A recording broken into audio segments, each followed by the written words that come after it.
doing on TikTok?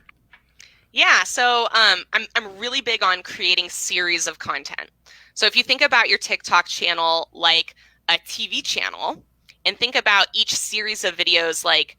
its own TV show, it's really fun to create these series because even if one episode or video within the series isn't that great, it still is contributing to the entire series. And this is a really cool thing versus if you're doing kind of like spaghetti thrown at the wall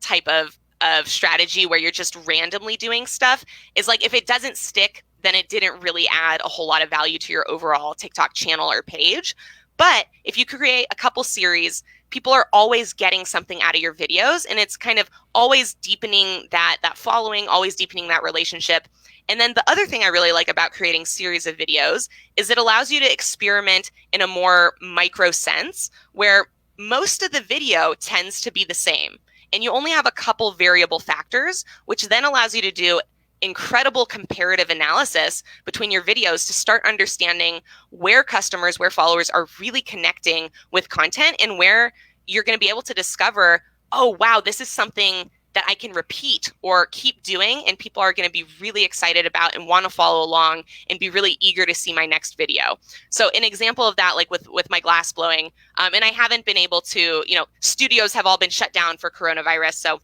I haven't been able to really continue this series because I have to go to an outside studio. But using glass, like hot glass, to cook food is something I stumbled upon because I was in the series of using hot glass to do things you're not supposed to do with hot glass or unusual things. And one of the videos just happened to be like grilling or toasting a bagel with like a hot thing of glass, and people went crazy for it. And so I went, oh, maybe people love that,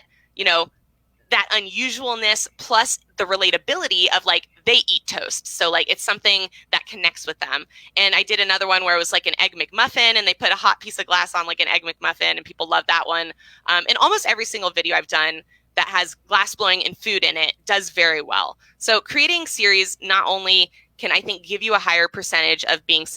a higher rate of being successful, but it's also really fun as the creator, as the channel owner to